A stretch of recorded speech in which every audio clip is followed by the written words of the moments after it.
Hey, everybody, and welcome back to yet another episode of Veach season and yet another day with myself, Rocky Magaña, and my co-guest host, Kramer Sansone, sitting in the big throne chair for Brett Veach. Still no word from the big guy on high if he's ever going to come and host his own podcast. So until then, we are still the guest hosts of the week, filling in for Brett Veach until he decides to come and actually take control of his show. But we're happy to be here, Crame. Another week, another dollar. My kids got food in their mouths for yet another day. That's always good. Yeah, I'm able to talk to you for another day, and that's a beautiful thing because you're a beautiful man. Did you get new glasses? No, I did not get new glasses. I actually cleaned them for the long. Probably the reflections going near. I need to get new glasses. I need to get my eyesight redone. I don't remember the last time I got my eyes checked, but it needs to be soon. You look like an angel. Well, you know what? Beautiful. I appreciate that, dude. Dude, you're making me blush already. We're only 1 minute into this. Oh man, 1 minute in, and I can't help myself. I see your face. I see that beautiful smile of yours, and I just say, gosh dang it, I just love Crame, dog. He's my guy so much. And Crame, I just like to take a moment and brag about myself for a moment of what. Of course, as you should. This is what a great father I am. Yeah, what'd you do? I am a great dad. What'd you do this time? Well, as you know, the Kansas City Royals are playing some of the best baseball they've played since they won the World Series. And they are serious contenders to win their division this year, maybe go on a playoff run. They look great. I mean, it's the best baseball they played in a really, really long time. And they play one series every year in Tampa, Florida. And that was this weekend. Yeah. And I was going to go to the final game of the series yesterday and watch the Royals. But I didn't because my son had to go to a Jurassic Park themed birthday party for a kid in his class in 96-degree heat in Florida. Outside, hiking through the tall grass on like a dinosaur scavenger hunt, which was a lot of fun. And he had a great time. But I turned down my one opportunity a year to watch the boys in blue play, to go to a 3-year-old's birthday party for a kid. My son changed daycares 3 weeks ago. And so he's only known this kid for 3 weeks. I gave up. Friend, what do you mean?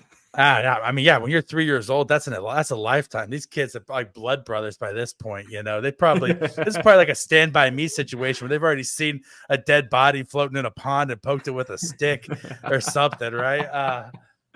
But yeah, so it was his best friend's birthday party. So got to go down there and go to that birthday party. But I turned down seeing the Kansas City Royals play baseball in person to take my son to a birthday party. So I would just like to congratulate myself on being the father of the year. Good job being father of the year already. Hopefully he puts that down in the things you've done for him and the book he's going to give you when he probably turns 18 or something. So he knows that you're the best dad ever in the world. And the fact that you did that, luckily you didn't go see a game where the Royals lost. So that's good. But yeah, go ahead. You know why I didn't go on Saturday? Because I had promised my son before I realized the Royals were in town that I was going to take him to downtown Disney. Wait, you didn't even know the Royals were even in town at this point. Well, I promised him it beforehand. I thought I was going to take him to downtown Disney, and we were going to go to the Lego store together and you do like design your own minifigs. And so we did that instead of going to the Royals game. And my son is on this kick. Like parents out there, you know this. Like the kids will go on these kicks of like just like saying unbelievably cruel things to you and just be completely innocent. Like my son's 3 years old. He means nothing by it. But he'll just say these unbelievably like painful things to me and act like they mean absolutely nothing. Like it's just like the normalest thing in the world to say. And so I live an hour and a half from Disney Springs. So I drove him an hour and a half to Disney Springs. We stopped and got donuts and hash browns to Dunkin' on the way down, bought all sorts of candy. We're having a great time. Nice. We get down there. We built 10 minifigs at the Lego store. I take him to eat at T-Rex where it's like $50 for a kid's meal, right? And he's like, first time he's ever been there. He's having a great time. We're having this great father-son time. And he looks me in the eye and he says, "Daddy, this is so much fun. Next time, I want mommy to bring me because I wish mommy was here with me right now." because I want mommy to bring me here next time, just which is great because he loves his mom, but he's just on this huge mommy kick right now. So I'm just like, the whole reason why we had this trip down to Disney Springs is because like my son will like look me in the face and say, Daddy, mommy is my favorite family member. Oh man. And then just walk away. And so we were like, okay, well, maybe me and him need some bonding time. So I take him down to do this fun thing. And he's just like, I just really wish that you were mom right now. And I'm just like, kid, I love you. I love you so much. I love my son so much. They just got to put on a good face because he doesn't mean anything by it. But it was a dagger through my heart. Just stick it in my heart and just twist the blade, kid. But so that's what I'm saying. So Saturday, I didn't go to the Royals game so that I could be insulted and have my son tell me that he wishes that I was my wife. And then I take the same kid to a 3-year-old's birthday party the next day. And so, hey, father of the year. So that's what I'm saying right here, right now. I am the father of the year. So I'm just going to take my laurels and just, lick my wounds and just tell myself I'm the father of the year because that's the only way I'm going to get through this unbelievable, painful time between me and my son, apparently. And so with that, enough about me. What's hot with Kramer Dog? So usually Memorial Day weekend, which by the way, that was this week. Thank you to all the people who have served and sacrificed their lives in order to do pretty much to allow Rocky and I to have this space here on Veach season. Because if it wasn't for the people who sacrificed, we probably wouldn't be doing this whatsoever right now. But so getting that out of the way, a lot of wrestling on Memorial Day weekend. AEW had a 7-hour wrestling show that I didn't watch 0 minutes of because I knew it was going to be 7 hours long, and I actually wanted to do something with my Saturday or Sunday night. But WWE King and Queen of the Ring happened. We saw, oh my gosh, Nia Jax win the Queen of the Ring, and also Gunther win the King of the Ring, which that was out in Saudi Arabia. Yes. They actually have women wrestling out in Saudi Arabia. There was, I believe, 3 or 4 matches that happened out there. It was awesome. The crowd was into it. I guess they're becoming more progressive out there, which is always good. But anytime WWE goes to Saudi Arabia, it's going to be a great spectacle show. Logan Paul was in the main event fighting Cody Rhodes. Logan Paul lost, thankfully. But you know what? It was a good time if you're a big wrestling mark like myself. It was a great weekend. So there's female wrestling in Saudi Arabia now. That is pretty progressive. This is the 4th show I think that the WWE has actually had where they actually had a female match on. That's awesome. That's really awesome. I mean, because women aren't allowed to drive. Yeah, no. In Saudi Arabia. And so, but at the same time, different cultures have different rules, and women who are raised in that culture and with that mindset, and I'm not going to get into the we're not going to get into that's a long talk for a different day. We're not going to get we're a football podcast. We're not going to get into to the yeses or nos or the rights or wrongs of women's rights in Saudi Arabia on this podcast. We'll save that for our next podcast where we are talking about hard-hitting global issues with Rocky and Kramer Dog. If you want to hear an utterly unintelligent conversation of 2 guys, stumbling through things that they're not qualified to talk about, then tune into the podcast. That'll never happen. Yeah, nope, that's never going to happen. I have no idea. Yeah, that is what is hot with Kramer Dog. That's awesome. Kramer Dog. Actually, it's a little bit off screen, but so you know me.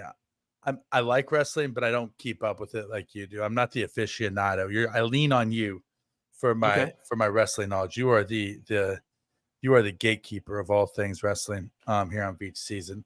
And we like wrestling here on Veach season. We support it. It's part of the fabric of American society at this point. It's true, actually. All the relatives that you avoid at family gatherings, they know a lot about wrestling. So they believe very strongly in wrestling. So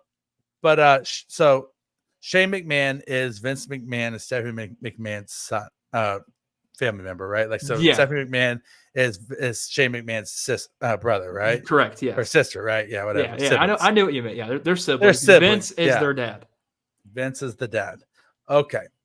And Shane McMahon is a heel, a villain. Yeah, he's a heel. The last thing I saw him on screen, he was a heel. He actually, the funniest thing is, the last time he was on screen was during WrestleMania. He tore both his quads getting into the ring.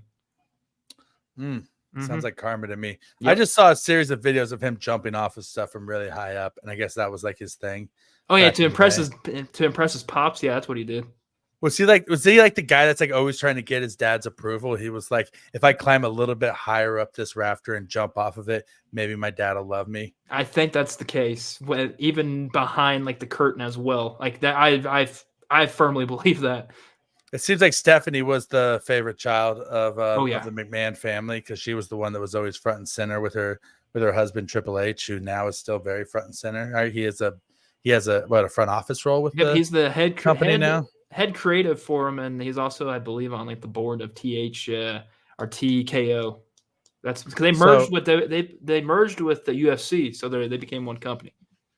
Oh, really? Wow. Yeah, that's interesting. So fake meets real, basically. That's awesome. So it'd be. So would it be too out of bounds to say that Triple H is the son that Vince McMahon never had? Yeah. And so Shane McMahon is that guy who's constantly in like the shadows, like, but what about me, Dad? Yeah, basically, yeah. All right. And not that this actually matters to Veach season or to our listeners whatsoever, but I'm trying to wrap my head around the family dynamics of the McMahon family as we dive deeper into WWE. I want to know the nitty gritty. I want to know where all the skeletons are in the closet, right? So, hey, actually, in the comments section this week, if you know any skeletons in the WWE closet or any WWE topics that you would like for us to talk about here on Veach season, it's one of our core principles is to discuss the WWE on here as well as football. We have 4 core principles here at Veach season. 1, talk about the Chiefs. 2, talk about the WWE.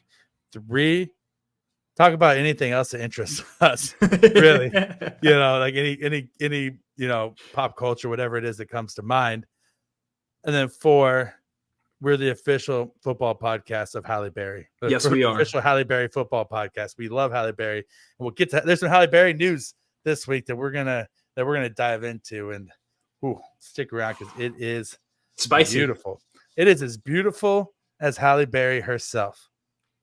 I love her. Yes, sir. So I'm checking our 5-star comments right now to see if we have any new ones this week, because I figured, you know what, these people don't deserve to be at the back of the program like they were last week, Rocky. We really got to get them.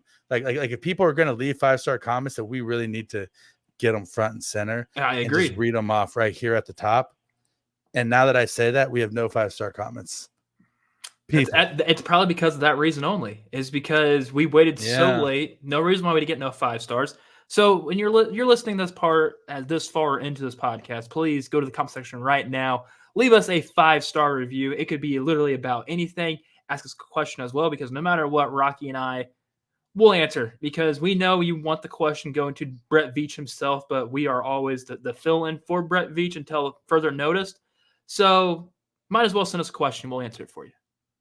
And it doesn't have to be football related. You can ask us how to make a good omelet. We'll do our best to answer it, right? You can ask us, what's the population of Bangladesh? We don't know off the top of our heads. But I will guess us. Yeah, we'll take a good guess at it. And I know that you can Google it, but if you want us to Google it for you and then say the answer on the air, we'll do that too, right? You could say, okay, does Chance the Rapper have any siblings, and what are their names? I don't know off the top of my head, but I could find out for you live and on the air during the podcast and give you the answer. Or what's the average weight of the entire Kansas City Chiefs roster? I'll figure it out for you on air as well. Might take me a minute, but we will sit here for an hour and a half and do long division live and on the air, showing our work to get you the answer of just copy and pasting every single player's name and weight into a spreadsheet and then typing out the formulas, whatever we have to do to get you the answer. If you leave us a 5-star review, I don't care what it is. We will find you the answer to your question during the podcast. I challenge you to give us something we can't find the answer to. Absolutely agree with you on this of a podcast. I want to be stumped. So yeah, Give us something off the wall that you think we can't figure out. Yeah. Oh yeah. Do it now. Do it now. As you're listening, right now, while you're listening to this podcast, pull out your phone and type up some crazy shit that we're just that we're not going to expect. With that being said, I would like to get serious for a moment. Veach season, baby. Veach season. Since it is Memorial Day, I just want to get serious for just one moment and just kind of talk about it a little bit. First and foremost, like you said, we do not have this podcast or the freedom of speech to say all the stupid things that we say on the air without the men and women out there in uniform right now fighting for our freedom, and for the men and women who have made the ultimate sacrifice and laid down their lives for the freedoms that we have in this country. I have the utmost amount of respect, not just for the soldiers who laid down their lives, but for the family members who sacrificed their friends and brothers and sisters and children and sons and daughters for this country, who've laid that sacrifice on the altar of freedom, as they say in Saving Private Ryan. That being said, I want to take today that I think everybody has somebody on Memorial Day. Memorial Day is about remembering those who gave that sacrifice. And today I just want to take a moment and I want to talk a little bit about my friend who I remember every single Memorial Day. His name is Aaron Stafus. He served in the Marines in Iraq. And he was one of the guys that went door to door, looking for insurgents and terrorists. Very dangerous stuff. Saw some very, very hairy stuff. Saw friends die. Was involved in numerous gun firefights. Aaron was lucky enough to come home alive from Iraq. That doesn't mean he came back in one piece. Aaron was not the same person when he came back from Iraq that he was when he left to go to Iraq. He was changed. There was being in something like that and experiencing the things that he saw and did for this country and for our freedoms. Like there's some like you don't forget that, you don't unsee that, you don't unexperience that. There's a book called The Body Keeps the Score about trauma, where basically like those stuff don't go away. You come home and that trauma stays with you. And Aaron came back with very severe PTSD. He left a part of himself in Iraq and he brought back a lot of demons. Just to put it simply. And he was the world's largest Chiefs fan. You've never met a guy who was a larger Chiefs fan in your life than my friend Aaron Stafus was. And I think it was 2017 now, because he never got to see Mahomes become Mahomes and Mahomes play and see the Chiefs win their Super Bowls. He fought his battle here at home after coming back from the war. He fought it bravely and valiantly and as courageously as he could. And eventually his fight was over. He was in pain every single day that he was back from the war. And he eventually took his own life. And that day, only thing I could think about was that my friend was no longer in pain. I miss my friend dearly. I love my friend dearly. There's not a day that goes by that I don't miss him. And every time the Chiefs win a big game, the first thing that I think, and I say, some of my other friends say this too, it's like, just God, Aaron would have loved this. Aaron would have loved to see the Chiefs win the Super Bowls. But Aaron didn't see the Chiefs win the Super Bowl because Aaron fought for his country. And it fundamentally changed him. And my thoughts and prayers go out to his family, because he was a twin. He has a twin brother who's still alive there in Kansas City. And I love them. I love their whole family. And it's not just the people who give their life for freedom, but it's the people left behind who also continue to make a daily sacrifice. His mom misses her son every single day, and the husbands and wives who lost their partners, or their parents who lost their children, miss their people every day. The children miss their parents every day who lost somebody serving this country. And so I just want to say we see you and we see your sacrifice and we see your daily bravery to fight through life. Life is hard and we choose our own hard. That's why I named today's episode Choose Your Hard, because life is hard and you choose your hard. And Aaron chose his hard. It was harder than he expected, and it was harder than ultimately his physical body could bear. And I won't spend too much more time on this. I don't want this entire podcast to be a buzzkill, but I think it's important that we talk about these things and that we're open and honest. We always try to keep it real here on Veach Season with you guys. Yes, sir. And growing up, I had a lot of friends that went to Maranatha Academy over there in Shawnee Mission. It's a private Christian school. And shortly after graduation, at night, people would just like hang out up there in the parking lot. And shortly after graduation, I was in my early 20s. Aaron's older brother was my age, and Aaron was a little bit younger than me.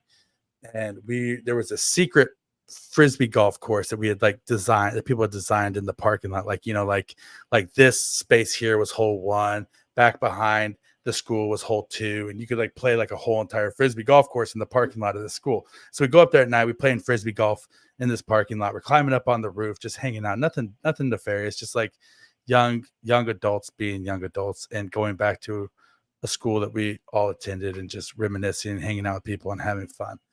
And I remember it was about 11:30 at night, and I was in my friend Thomas's car. I was in the passenger seat, and Aaron came to my window and he rolled it down, and he was in such an excited and stoked mood. This is probably 20 years ago at this point. He was so excited. And we were talking to him, and he was telling us that he had just signed up for the Marines. He had just enlisted in the Marines. He had not shipped out to basic training yet. And he had just enlisted in the Marines, and he was telling us how excited he was. And we were excited for him. And we were saying, oh, man, we're so excited for you. It's going to be awesome. It's going to be awesome for you, Aaron. We're so excited for you, man. We're so proud of you. And we are. I still am proud of my friend Aaron. But if there's one day in my life that I could go back in time and relive a moment, it would be that moment in the car when Aaron came up to my window and was telling me how excited he was to join the Marines. And it's not that I begrudge anybody who's served in the military. I'm so proud of you guys, and I thank you so much. But I would say let it be somebody else's sacrifice. Don't let it be your sacrifice, Aaron. Stay with us.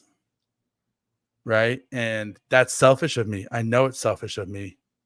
But I would say let somebody else make the sacrifice and let somebody else give their life for their country, not you, man. We want you. We don't want to give you away because you're that important to us. And I just want to say, if there's anybody else out there who's feeling that way, it's not wrong to feel that way. It's okay that you feel that way too. And so I won't go on with it too much more, but I just wanted to remember my friend Aaron today and say that I'm thankful for him and for the ultimate sacrifice that he gave for his country and for everybody else who's given that sacrifice for their country today. We see you and we see the families left behind. Hey, thank you for sharing that story there, Rocky. Thank you. Yeah, no, man. I mean, like I said, we always try to keep it real here and we don't try to sugarcoat it. And we try to have fun. We have a hell of a lot of fun on this podcast. And we're still going to have a hell of a lot of fun for the rest of this podcast. Yes, sir. We keep shit real too. So 100%. So that being said, I'm gonna shift gears a little bit from that. And today, so here's something that's gonna blew my mind. I think it's because of the age I am, Kramer, that it this week was the 30th anniversary of the Flintstones movie, which probably isn't on anybody's radar. And the only reason why it's on my radar is because of Halle Berry in the Flintstones movie, rocking that oh my, she was the original yacht. I mean, oh my gosh, like that leopard skin outfit. I mean, she was a colored woman of power in a bedrock that didn't have a lot of people of that representation, and she was gorgeous. Oh my gosh, she was gorgeous in that movie, Kramer. And so it's 30th anniversary of Halle Berry being Halle Berry, and we're the official Halle Berry podcast, so we have to honor it at this moment. And now I agree. The only reason why I knew about this, one, I didn't watch the movie at all. I haven't watched the Flintstone movie back in 1994 because I wasn't even alive yet. But I was able to witness this photo because, one, got an iPod Touch when I was in 7th grade. 2, fell in love with Halle Berry before the 7th grade. Is that the only? So I got an iPod Touch. So what were we talking about touching here, Kramer? No, my iPod Touch. I was looking at the Safari. Mm-hmm. I was looking at Halle Berry. Is that what you named it? Your iPod? I guess, yeah. Your iPod that you touched? Oh, yeah. Yeah. Okay. Yeah? All okay. Right. All right. All right. How old were you, Kramer? How old were you, Kramer? About 12 or 13. Yeah. I see where you're going with this. I'm not the one throwing innuendos out. I'm not throwing. I'm just being real honest here. How I figured out the Halle Berry was in the Flintstones movie. My gosh, yeah. Yes. I mean, I think that. Halle Berry and the Flintstones, Halle Berry and Swordfish. Oh man, I'm trying to think of like what is the top Halle, like the most the top Halle Berry. She wasn't Catwoman, even though the movie wasn't the best in the world, but she's still good in that. Yeah. Watch it on mute. Oh my gosh, that's all you need. Yeah, she was bad. Oh my gosh. Yeah. So we celebrate Halle Berry here, and let me tell you what, dude. I saw Halle Berry. She's 30-year anniversary from the Flintstones movie. She's still got it, man. Yes. Halle Berry still got it, bro.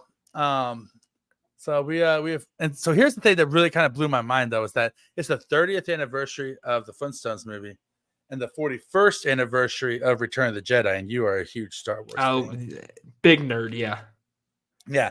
Now here's the deal, is that the thing that's blowing my mind is Return of the Jedi came out when I was 2 years old, because I'm old, right? But it came out when I was 2 years old. I don't remember Return of the Jedi being out in the theaters. Like in my mind, Return of the Jedi happened before I have a memory, which means that it could have been 1983 or it could have been 1963, right? Like there's no difference in that age gap, in that time span gap there for me. But the Flintstones, I went and saw with my friends alone in the theater, like without any parents. Like they just dropped us off. Like, it was one of the first movies that we got dropped off at to go see on our own. And so in my head, those movies live in different atmospheres, like just complete different. And now as an adult, I think 11 years ago, I had Peyton Manning as my starting quarterback in fantasy football, right? Like it wasn't that long ago. But time flies though. Shoot. Yeah. Like I just can't wrap my head around the fact it's those because two movies were that close to each other. And the funny thing is, they really weren't that close. 11-year difference, that's still a big gap. That's a decade and another year. There's no reason for you to think that's not obscene. You're fine. I don't know. It's blowing my mind at the moment, Kramer. It's probably not blowing anybody else's mind at this moment. But think about this. I knew the prequels to the Star Wars movies a lot better because one, I got introduced to Star Wars that way during the first ever prequel one with showing the young Anakin Skywalker. So I can relate a little bit, like you saying you didn't realize you was 2 years old when the Return of the Jedi came out. No, I know what you mean. Yeah, it's just wild to me. I don't know. But anyway. There we go. We used a little bit of Halle Berry and Return of the Jedi to cleanse the palate of the podcast. Yes, sir. Now we can move forward. OTAs this week. OTAs coming up this week. We had OTAs last week. We have OTAs this week. Was this phase 3 or is this phase 2 or phase 3? Phase 2. Phase 2? Phase 2. Phase 3 is the following week. Okay, gotcha. All right, Kramer, what do you expect to see in OTAs this next week? I'm hoping to see people actually come out who, everybody's required to come this week, I'm pretty sure, right? The first week's not mandatory. This week, I believe, is mandatory. If I want to, I might be putting my fist right down my throat talking about this. I think the third week is the mandatory week. This is still voluntary. I believe. Okay. So this is still. I'm hoping to see some guys still come out there that still need to put that work in, the extra work in, or even just to be up there to say, hey, so show up like, hey, I'm here. Don't forget about me. And you need literally everybody there to be held accountable because, I mean, you're trying to 3P here. You want to try to 3P here. You want to see as many people there physically as possible. I don't think we're going to see Travis Kelce there because he showed up for one day last week to say hi to everybody, and then he bounced out. Maybe that's what he does this week. Maybe he shows up for one day and then he bounces out. I mean, if I was dating Taylor Swift and she was on a European tour right now, I wouldn't be at OTAs.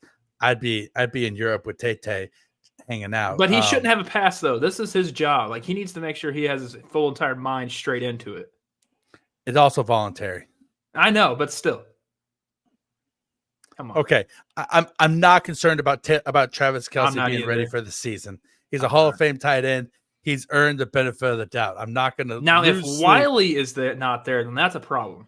Well, yeah, if Wiley's not there, I mean, what are you doing, kid? You're a rook. Like anybody who's not Patrick Mahomes, Chris Jones, Travis Kelce, Justin Reed, I'd even say, gets a pass.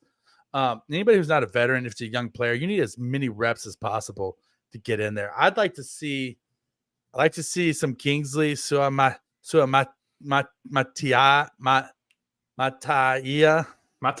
Is it Suamataia or Mataia? Suamataia, I believe is how it is. Suamataia? I believe it's Kingsley Suamataia. John Dixon, our resident genius over at Arrowhead Pride, sent out a phonetic spelling of it for us all. So just do the Macarena, but Suamataia. And I've already forgotten it. Why?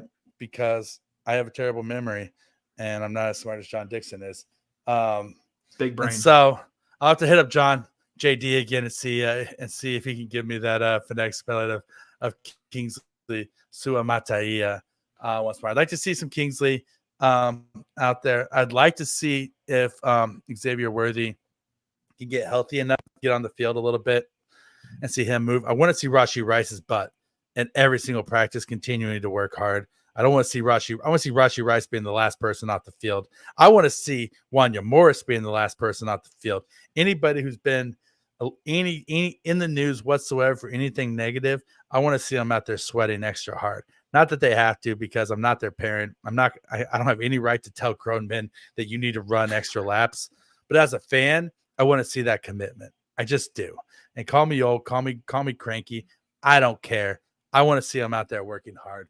But that also shows a respect factor. If they respect it that hard, like for us to watch and look and talk and see what's going on, they respect the game enough to show up and show out and actually put in work rather than show up and just go through the motions and get through it. Like you mentioned, Wanya Morris, his butt needs to be there. He needs to be the first one there. He clearly needs to be the last one out, because if he wants to win that position battle, you starts in OTAs. It doesn't start during training camp. It starts right now. Well, also, let's not act like Wanya Morris is some supremely gifted, prodigy. Yeah, right. Like he needs to improve as a player just to be a starting caliber left tackle. Like he needs to be in there working, and so does Kingsley Suamataia as well, right? He needs to be if he's gonna be a starting left tackle that we think he's gonna be. Like both of them need to get in there and get the reps. I think that I would like to see.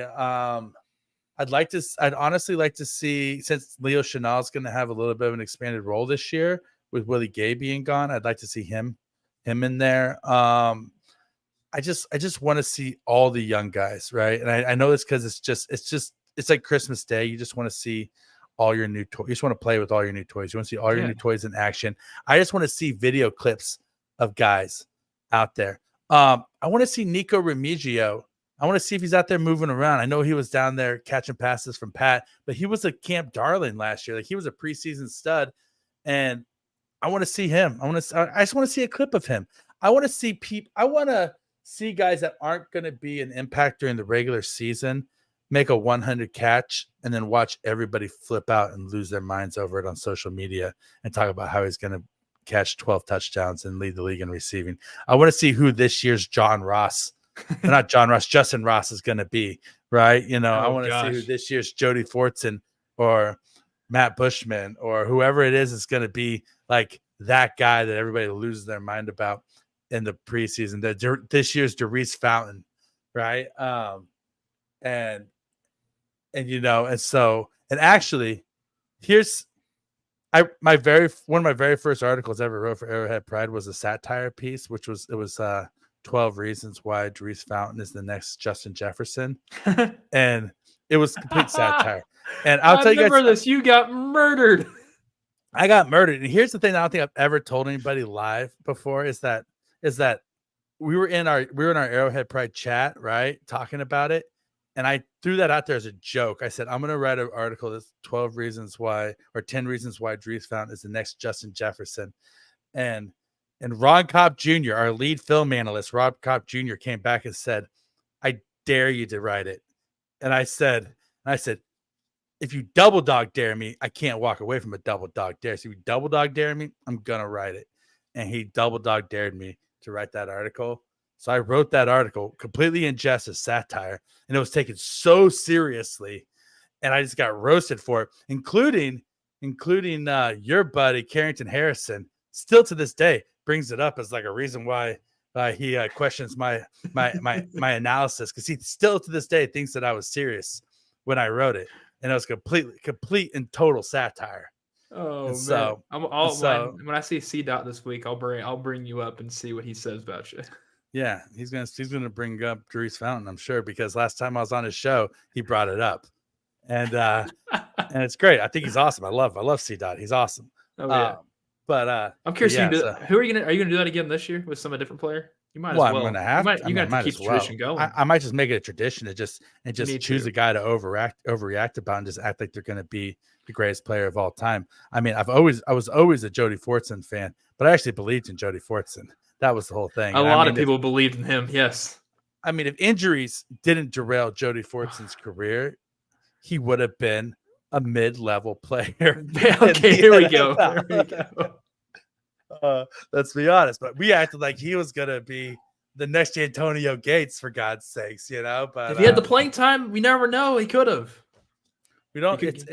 He still might. He's still in the NFL. In the league. Yeah, he's not retired. May not be on a team right now, but I'm not sure if he's on a team right now. He got signed. He got signed by somebody, right? You know what, Jody? If you're listening to this, and if you want to come on and talk about your time here in Kansas City, let us know. We'll watch you man, it's always Jody Fort's season here at Veach season. Veach season is also always Jody Fort season. We love us some Jody Fort season. He's in Miami right now with Tyreek.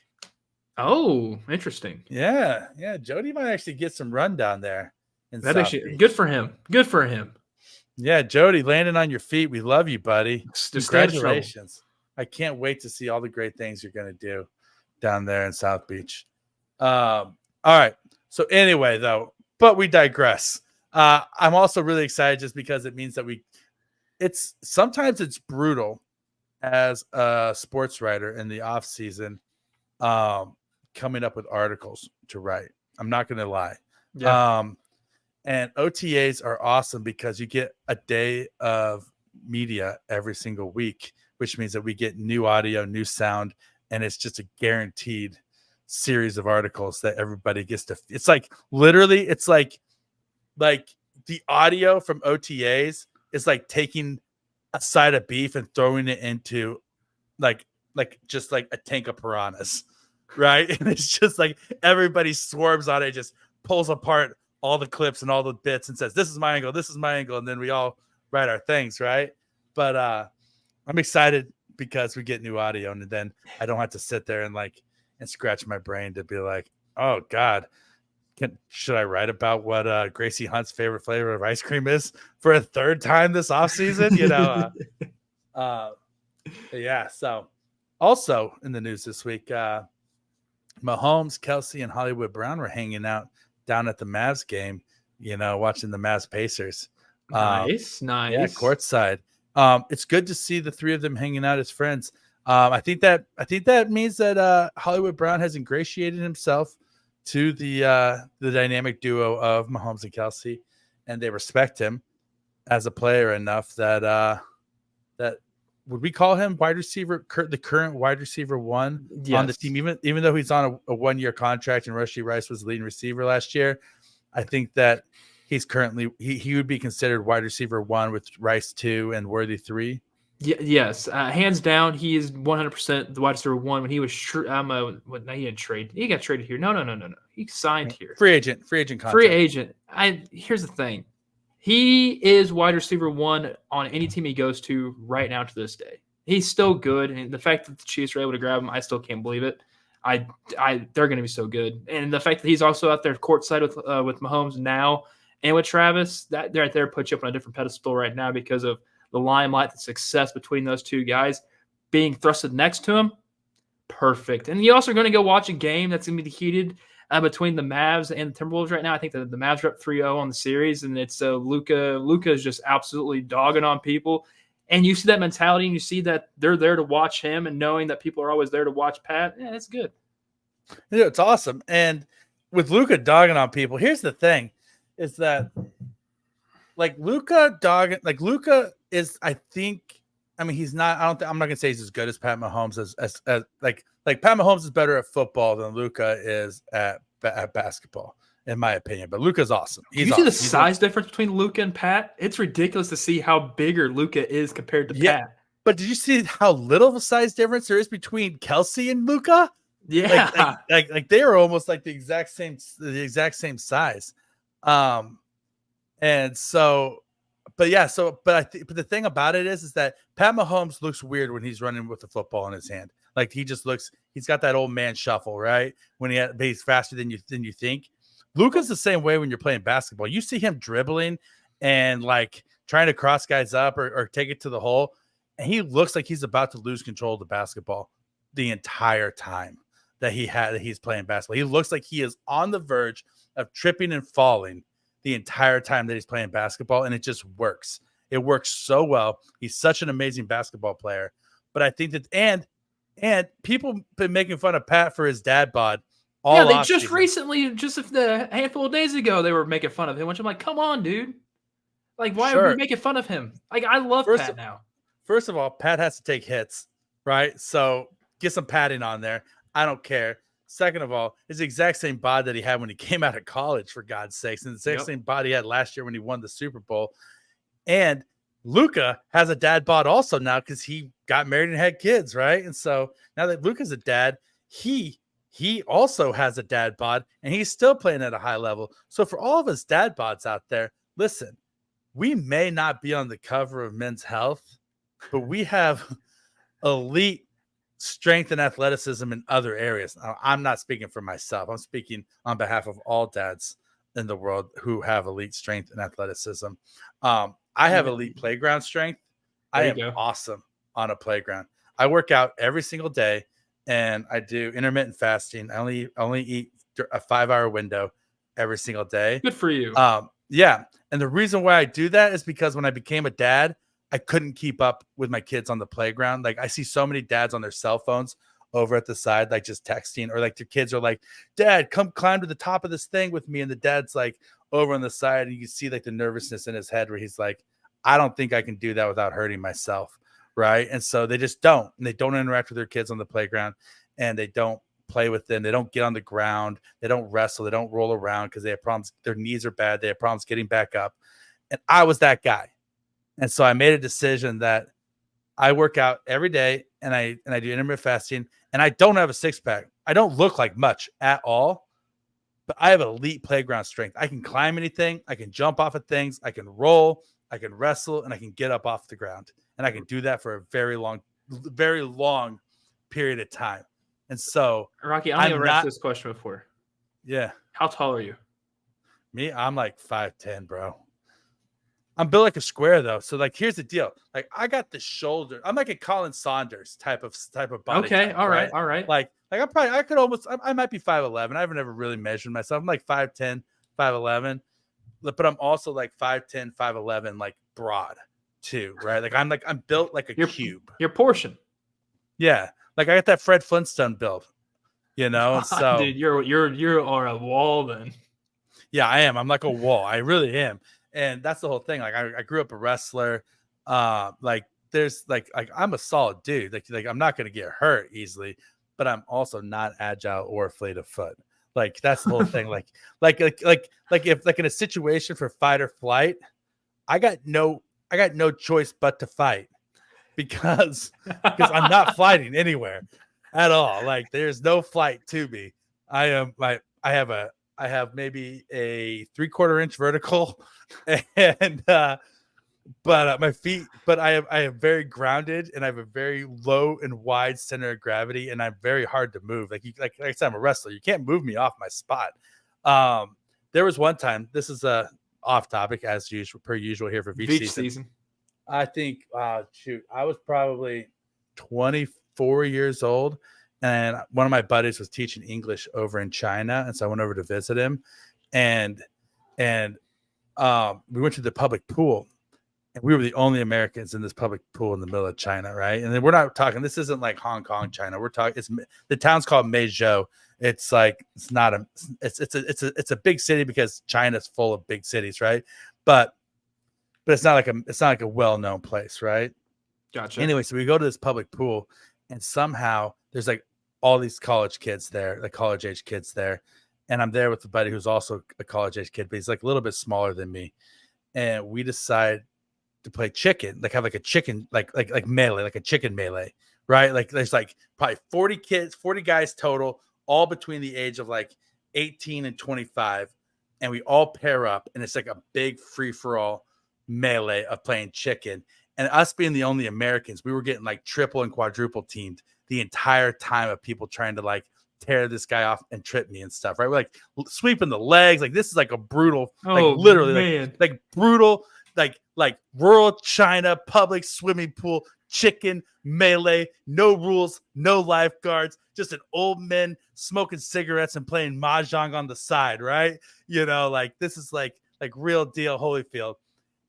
And we came out of that thing the last team standing, and we beat every single one of those the pairs of the Chinese locals in chicken. And the reason why is because I have a very strong base. Like you can't like they were kicking my legs, but I got good balance, and you're not going to take my legs out. And then we proceeded to do what all Americans do and become extremely annoying and loud. Yeah, and peacocked and just ran laps around the entire pool, screaming USA, chanting USA, and pumping our fists, going USA, USA, USA. That's great, dude. Like I said, dude, you've lived a hell of a life. I have lived a hell of a life, and it's still going too, baby. I don't say that to Peacock. I'm a very lucky man who's had some really cool experiences in his life. But that's the whole thing. It's like, listen, life is hard. Life is super, super hard, and you either bet on yourself or do scary things that are hard. Scary things are hard to do because you could get hurt, you could fail. You bet on yourself. If you bet on yourself and then you fail, at least you bet on yourself and you took your best. You took your best bet. You made a bet on somebody you believe in, which is yourself, right? Yeah. The opposite of that is to do nothing and to struggle and still try to find a way to pay bills and do something you don't love and to live a life that you don't love. And it's hard. That's hard, right? No matter what you do, life is hard. Just choose your hard. Which hard do you want? Do you want the hard where you're going to try to do stuff that you love and to go for something that you think is awesome and possibly fail at it, and to do something that makes you uncomfortable or do something foreign to you that you don't understand? And I've just made a point in my life to say, I'm going to choose the uncomfortable. That's my hard that I'm going to choose. I'm going to put myself out there, and I'm going to try to find these situations where I can have awesome experiences, even if I'm scared to try it.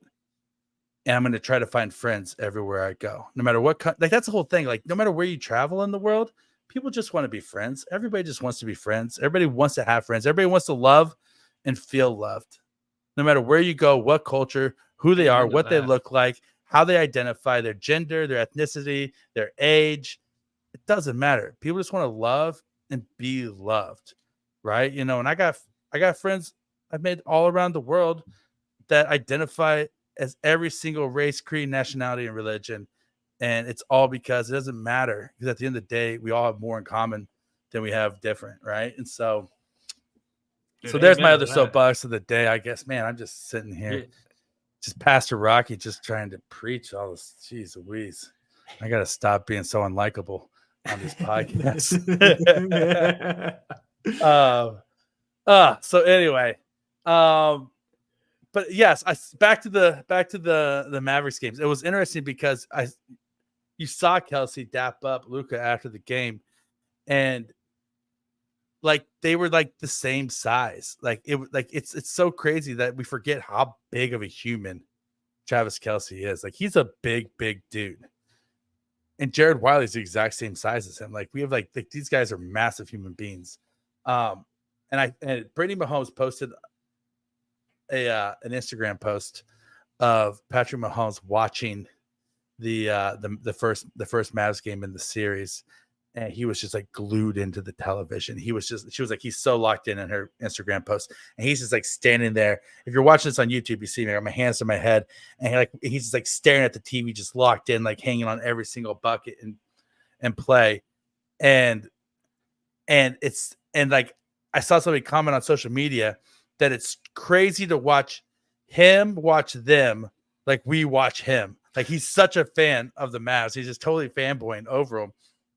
And it's insane because in my eyes, like he's the greatest thing that's ever lived in sports history. And I in my head, like he's just so cool that like, no, of course he doesn't like lose his mind and cheer over anybody because he's Pat Mahomes. He's the greatest of all time. Everybody's below him.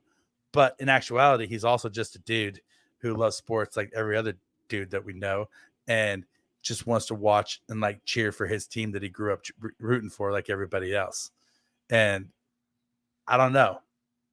It makes you like him a little bit more because he feels like he's one of us. No, I agree. It made him human. He's human. Patrick Mahomes, everybody. Spoiler alert.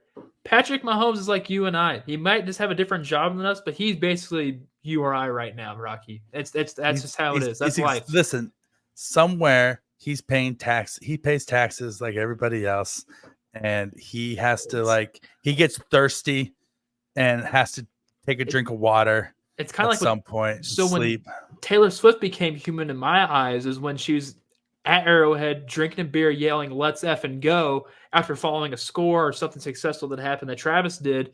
That's just, she was human there. I think it's fun to see the curtain behind everything, like show them like how relatable they actually are to us.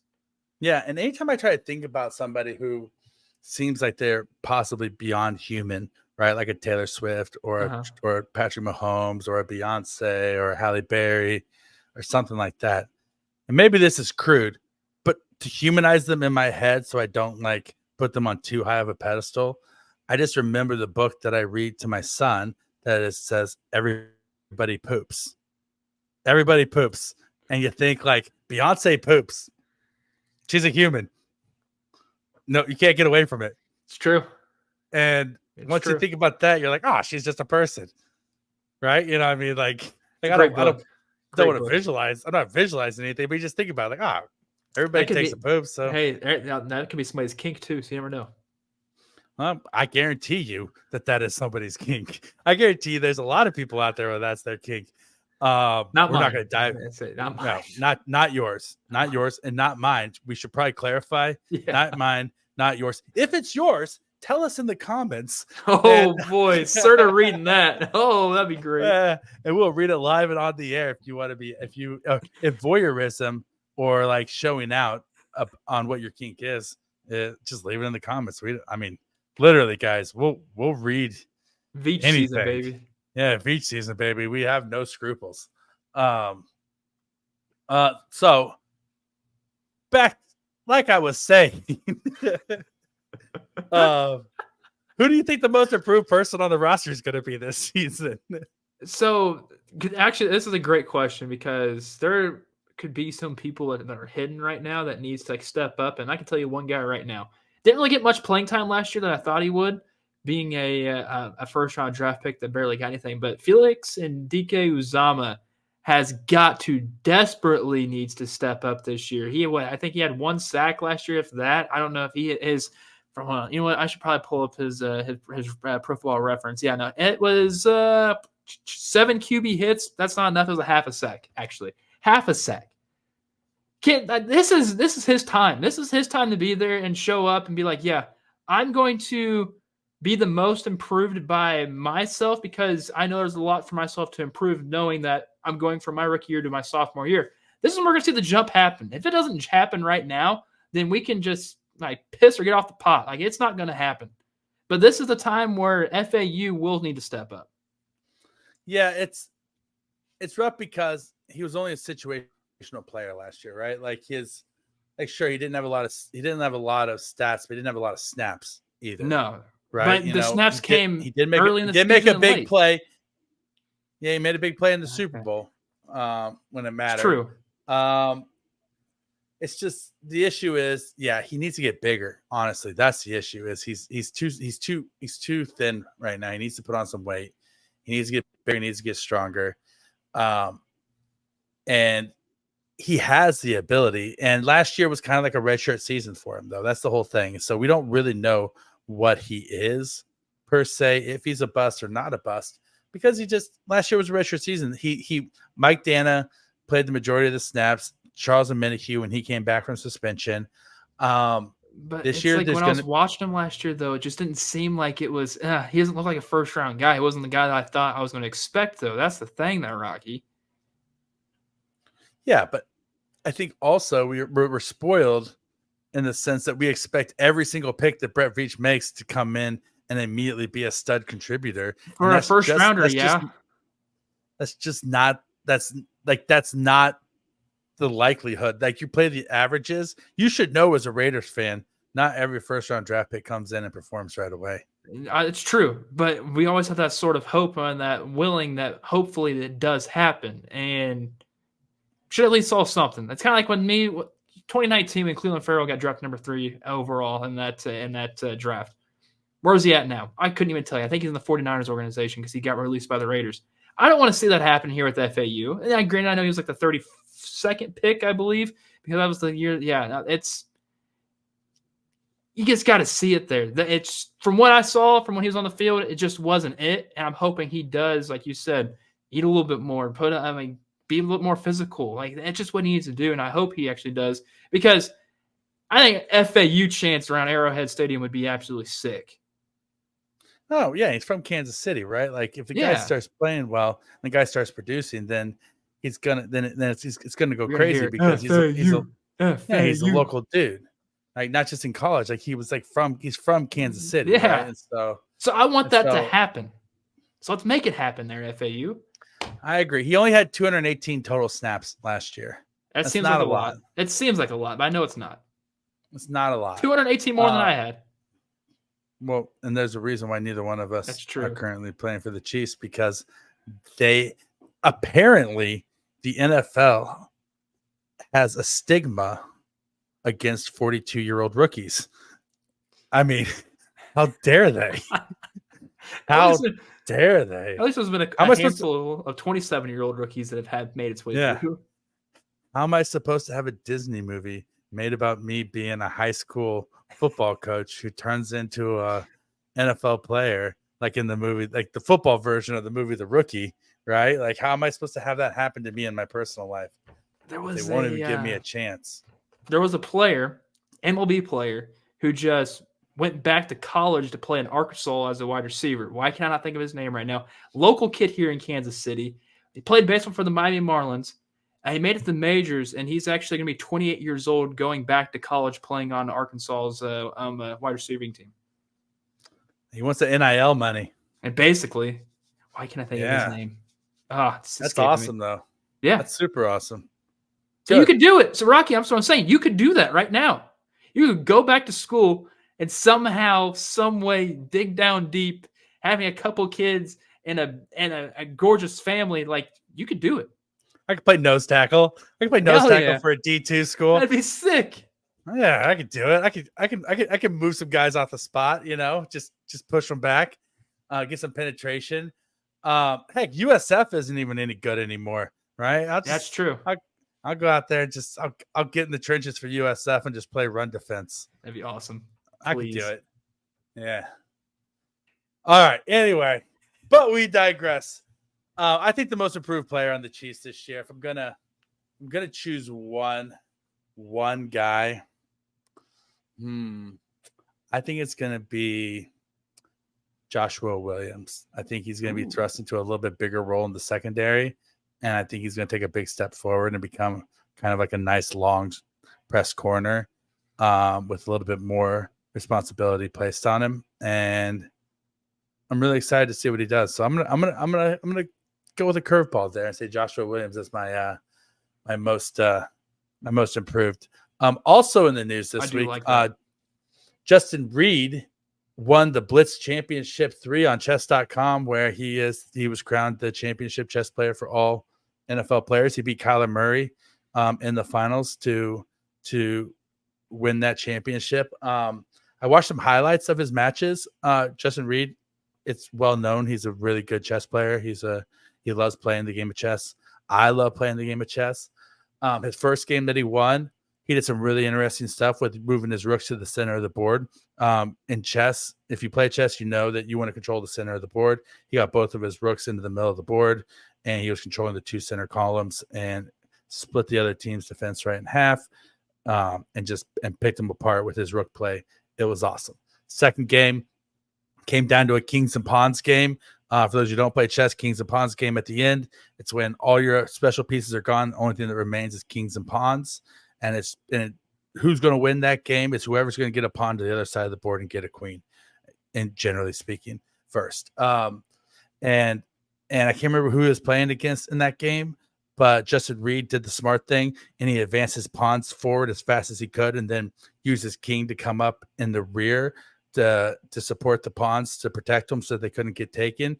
Or if they did get taken, he was able to retake and made a nice little triangle defense there or offensive. But the other guy tried to be aggressive with his king and move his king forward, which I don't like to do in chess. And the reason why is because, you're escaping the attack a little bit, and it's going to be harder to checkmate him, but you're not getting your pawns forward. And the ultimate thing that you have to do in a pawn king game is get a pawn to the other side. So you want to start building out that formation of your pawns and getting them forward. And so Justin Reed did a really good job of doing that. And then the third game, it really just came down to the end game. The end game is when basically each player has like two pieces left, and whoever's playing better is going to win it. And Justin Reed really dissected Kyler Murray in the final two games. One of them came down to the end game. He outplayed him, made a couple small errors, but nothing too crucial. Like, he just could have had a checkmate a little bit sooner. But then the final game against Kyler Murray he trapped him, took his queen, and just decimated him. And so congratulations, Justin Reed. You are the big brain of chess in the NFL, and we are proud to call you our own. And if you ever want to come on Veach season and talk chess, bro, or play a match, I'd like to be beat by you. It would be awesome. And so, Justin Reed. And so Justin Reed actually went outside of his normal strategy. And for those of you who play chess, he used the Sicilian defense because he won all of his other games as white. And the championship game where he won, he was black. And he used the Sicilian defense to beat Kyler Murray. And Kyler Murray had no idea how to play against it. And so it was really impressive to watch. Interesting. I have zero clue of what you just said, but you know what? Go Justin Reed. I have never played chess in my life. I'm going to teach you to play chess, Kramer. Okay. All right. I'll pick it up. Yeah. We'll play chess. I'll teach you how to play. It's fun. It's a great game. Here's the beauty of the game of chess. It is the only game that I know of with zero chance involved. Right? Everybody has the same pieces. Yeah. The only difference is who goes first, right? Like white or black. And if you're a good enough chess player, you know every single move, you know every single counter move. And that could be the deciding factor. But really, there's no game. There's no chance involved. It's 100% skill. And that's why I love it, is because it's just you versus the other guy with no chance whatsoever in the board game. So chess, guys, play chess. It's a fun game. It's age old. Beautiful. Brady was recently on the Colin Cowherd show talking about the Chiefs' chances of a three-peat, and he called them razor thin and less than a 50% chance that the Chiefs were going to three-peat because it's so hard, and he knows from experience that it's hard to win back-to-back championships, let alone three-peat, because if you don't play your best game and the other team does play their best game, you get beat by the New York Giants and the David Tyree catch. And Steve Spagnuolo and the Super Bowl. But guess what, Brady? You didn't do it, but that doesn't mean that Pat Mahomes can't, because you weren't Pat Mahomes. You were Tom Brady. And I'm sorry, so far, I take Mahomes over Brady, and I'm a homer. I'm a homer, Kramer, and I'm not going to apologize for it, but I wouldn't call the Chiefs' chances of three-peating razor thin, because I doubted the Chiefs last year. I didn't think the Chiefs were going to win the Super Bowl. I thought the Chiefs had one of the worst squads they've had underneath Andy Reid and Pat Mahomes, and they still won the Super Bowl, right? They're way better this year. They're way better this year than they were last year, and I don't see any Super Bowl hangover in these guys. In fact, I see the opposite. I see guys who are focused on a job at hand, right? And so, what do you think? I don't think Tom Brady, as an outsider, what's your take? I mean, I don't think Tom Brady has any room to say that he thinks it's hard, less than 50% chance. Like, I mean, if things go trajectory-wise, like I'm a big numbers guy. I would say the Chiefs have the best betting odds to win the Super Bowl this upcoming season, and I think that they have a 60% chance they do so because of how good this team actually became even after this offseason. This team is just still light years away compared to other teams in the NFL. And if at some point in time, like, I'm going to eat my words saying that, I mean, so be it. I'm cool with that. I've just come to know that the Chiefs are just like, they're unbeatable. And when it comes to the time where they need to win the game the most, they somehow end up doing so. Well, if it is on the road, which they do, they can go and be road dogs at every single time, because I still think Mahomes loses more of his games at home than he has on the road, because that's just how it's been his entire career. But still, you can't count him out ever. And the fact that Brady didn't even go back to back, why can't he can't even talk on this conversation? That's why he thinks it's hard. Of course it's hard. It's hard, but it's been done. And so you can't tell me Super Bowl is three hard. times Everybody in a row. knows winning a Super Bowl is hard. Like, choose your hard, Brady. You didn't choose the right hard. Like you didn't do it. I'm sorry. And now the jiu-jitsu trainer's doing it. You know what I mean? Yeah, the jiu-jitsu trainer's real hard. Oh man, the roast of Tom Brady, that was classic. I'm assuming you watched, right? Every second of it, and it was amazing. It kind of got cringier in parts. Of course it did. It's a roast. It's supposed to get but just like, man, this is just like they're too. Yeah, it was good. Yeah, and Tom Brady said afterwards that his kids got bullied a little bit over it, which I'm sad for. I don't believe in bullying. I don't think kids should get made fun of at all. But at the same time, like, bro, you don't think that your kids are getting made fun of when you're getting roasted? Brady. You're Tom Brady, and you just got roasted on Netflix. Like, of course, people are going to talk about everybody it. Like, that's the whole Netflix. point. That's the whole point. It's for people to talk about it. Like, that's how you make money, right? You know, so like, you can't play the victim in that situation. But he shouldn't be. He shouldn't be talking about this with Cowherd. He just shouldn't. Yeah. Well, here's the thing too. Is like, sure, it's smart to say that they have less than a 50% chance, because maybe they do, because you always take the field, right? Like, one team versus 31 teams, right? But there's not a single team that has even like 1/10 of the chance, I don't think, that the Chiefs have of doing it. And then I say that knowing that San Francisco came very close to beating the Chiefs last year, and the San Francisco is a very talented team. They haven't ever beat the Chiefs in the Super Bowl. They don't have Andy Reid. They don't have Andy Reid, and they don't have Patrick Mahomes.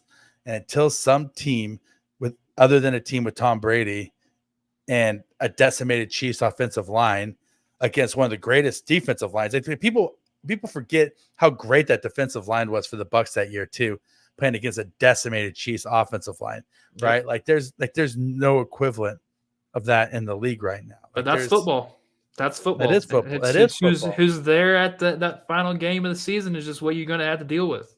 I agree 100%. But sitting right now in the offseason, seeing that the long ball is going to be back this year with Hollywood Brown, Xavier Worthy on the outsides, like the Chiefs are going to throw the ball deep this year, which is something they didn't do last year. They're going to stretch the field, and then they're going to sell the underneath routes to it's gonna be refreshing, Kelsey actually. and Rice. I mean, it's going to be fun to watch. That it's offense going to be a hell of a ride. So bad last year. It was horrible. And they still won the Super Bowl. Like, that's ridiculous. If the defense is 80% of what it was last year and the offense is what it could be this year, they're gonna run away with the division again, and they're gonna be the toughest beat in football. Like, that's just simple. It's that's what it's gonna be. And Mahomes was on Pat McAfee talking about this also this week, and he was saying that, and he was saying, of course, winning the Super Bowl is hard. We know it's hard. Like, that's what he said. He goes, yeah, to win the Super Bowl is hard. We know it's hard, but we're gonna give it our best shot because that's what we do. And he was asked about playing the Ravens and the Bengals right off the bat. And he said, you got to play hard teams. I don't really care when we play them. Like, we're going to beat them. The only thing that he said that sucked was that they get their bye week in week 6. And that does suck because that's the earliest that the Chiefs have ever had the bye week under Pat Mahomes. And that's 12 straight games of no breaks for the Chiefs. Like, that is grueling. They're going to have to get the first round bye this year after playing 12 straight games. And with a Wednesday game in between that 12 weeks. Yeah, it's grueling.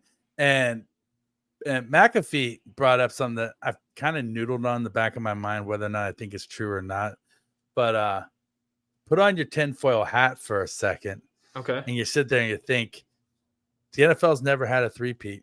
Maybe the NFL doesn't want a three-peat. The NFL's whole entire thing is parity. They don't want a dynasty. If you win the Super Bowl, you pick number 32. Worst team picks first. They want every team to be as close to the mean as possible for competitive reasons. They don't want one team just to win every single year. That's bad for business on the whole for the NFL. Schedule comes out. Chiefs have the earliest bye week that they've ever had. Pat McAfee called it disrespectful. He said, it was always our understanding that the teams with the early bye weeks were the teams that the NFL didn't expect to be contenders. And so, interesting. And I don't know if that's true or not, but so Chiefs have the earliest bye week ever, and they also have really hard back-to-back games right out of the gate. Whether or not now, if they come out and they suspend Rashee Rice for like 10 games, then I'm gonna say, the fix is in. Yeah. The fix is in. The Chiefs are trying to. If they start like trying to drug test like Pat Mahomes and Travis Kelce after every game, or if, like, I don't know, their flight gets canceled by mysterious forces. I don't know, but like they're like the NFL's not going to rig it by any means, right? I'm not a scripter. Is that what they call, like, there's flat earthers and then there's like scripters? That's great. Yeah, I'm not a scripter by any means. Are you telling me the Earth's not flat? I'm just joking. No, the Earth's not flat or hollow. There's people believe the Earth is hollow as well. Yeah, they believe that like Nazis live inside of the hollow Earth and there's dinosaurs and shit in there. It's weird. It's real weird. People are weird, man. Might have to open up the can of worms on a different Veach season. Yeah, we'll go into hollow Earth theory on another Veach season. But that being said, I do think that there's things that the NFL can do to say, if you want to do it. But yeah, here's a hurdle. Here's a hurdle to get past. That's an odd theory. It is, but I mean, it could seem somewhat kind of true. I mean, week 6 bye week. That's rough, dude. That's really rough. But especially with the Christmas week that they have, right? Like exactly 3 games in 11 days. You better hope you get that first round bye in the playoffs. You need that first round bye. 4-day turnaround in the holidays. Like, think about that. Like you play on they play on the 21st? Is that what they play on the 21st and the 25th? So you play the game on the 21st. 22nd is a rest day because you can't practice the day after a game. Like you're just asking for injury. That's Monday. That's a Monday. Tuesday, you have one practice. And you got game day. And then Wednesday, you're travel. So that's 22nd and the 23rd is practice. 24th is Christmas Eve and a travel day. You play on Christmas. That's insane. Yeah. That is insane. Like that's not fair. I'm just gonna say it. That's stupid scheduling.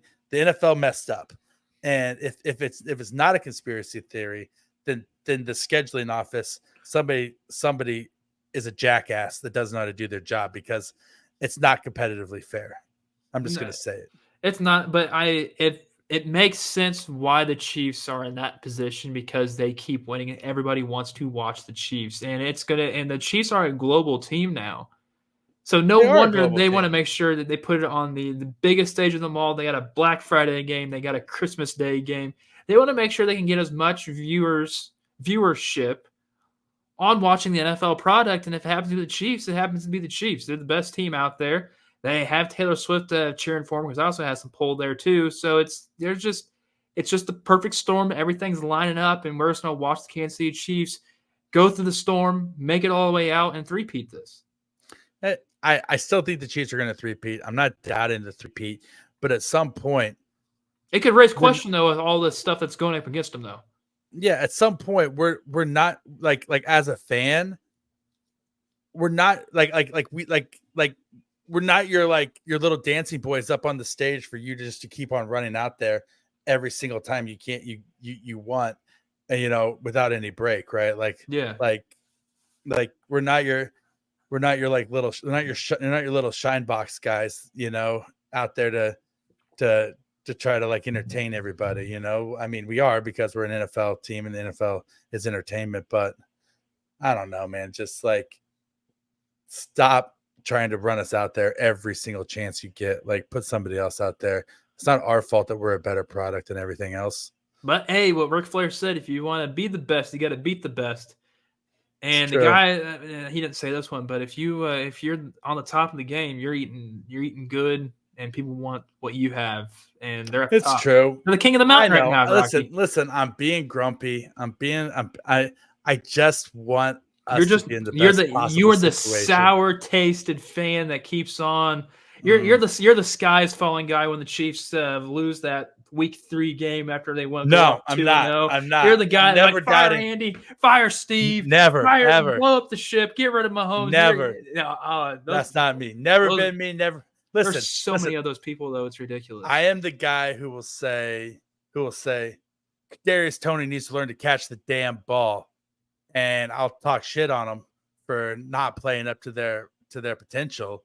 But I'll never be the fire Andy Reid because we only won 12 games guy, right? I'll never be the Pat Mahomes is the problem guy. I'll never be the they don't want it bad enough guy. I can't stand those people. I cannot stand those people. Have I been that guy in the past? Sure, probably. I think we all have at some point. But I learned my lesson. I was like Josh McDaniels. My goodness. Yeah, I will never, ever, and I might eat these words. So, hey, if you're listening to this right now, throw these words back in my face if I do this on the rapid reaction shows, because rapid reaction shows, tempers flare, emotions get hot because it's right after the game. But I'm done doubting Andy Reid and Patrick Mahomes. I'm just you should have been done doubting for a long time. Yeah, well, last year there were moments of doubt. I doubted them at points last year. By the time the playoffs rolled around, I was done doubting, and going into the Super Bowl, I was never more confident than I'd ever been. But leading that, like we're talking post-Christmas game, I had doubts. After the Christmas game. I had a very good Christmas game. Very good. Yeah, I know you did. I know you did, you silver and black son of a bitch. I love you, but I know that your Christmas was great and my Christmas was ruined. Jack Jones stole Christmas. My parents were like, my kids were like, Mommy, why is Daddy so angry on Christmas Day? No, I'm joking. I purposely didn't watch the game because I didn't want to let it ruin Christmas Day for my kids. And so I took Christmas off. But yeah, no, the Chiefs are going to three-peat, put it in stone. I'm done doubting Patrick Mahomes and Andy Reid. All right, well, Kramer, it's been a hell of a time. We made it through yet another episode, still not canceled. I don't think we said anything that's going to get us canceled on this episode. Maybe we did. Never know these days. I don't think so. Yeah. All these Gen Zers, we'll figure out something. Just in the comment section, let me know what I said that offended you, so that I can we'll read it on the air. No, of course we will. Yeah, say whatever you want about me. You're an old misogynistic son of a bit. I don't. Make sure you do whatever. When you do comment though. Make sure you put in like parentheses for Veach season, because we don't want like the show and Vern, not show and Vern. My gosh, show and BK. Show and BK. Yeah, we don't want show and BK or Serta or anybody or the British Chiefs. We don't want those British bastards thinking that it's about them. This is USA. This is Memorial Day. This is our day. Make it about us. And so, yeah, if it's gonna be hate, send it our way. Exactly. Don't send it to the Brits. They don't deserve it. We're the brunt of the shield here. Yeah, we're the tip of the spear. We're the brunt of the shield. We're the one that takes it on. So we're the snowplow. Whatever metaphor you want to use. A snowplow, interesting. I don't know. Okay, yeah. All right. Beach season, baby. Beach season, baby. All right. As always, we need the 5-star reviews. As always, thank you once again, servicemen and women, for your service and for the people who laid down their lives for our country and our freedom, so we could talk for this hour and 20 minutes about lots of nothing and some little bit of Chief stuff. As always, if you think we earned the privilege of your time, leave us a 5-star review. If you think we didn't, like we said, talk shit on us in the comments. Please do. We're okay for it. But we thank you for giving us the freedom, for fighting for the freedom and giving us the freedom to do what we love, which is bring this show to you guys every single week. So with that being said, be good to each other, love each other, and we'll talk to you guys next week.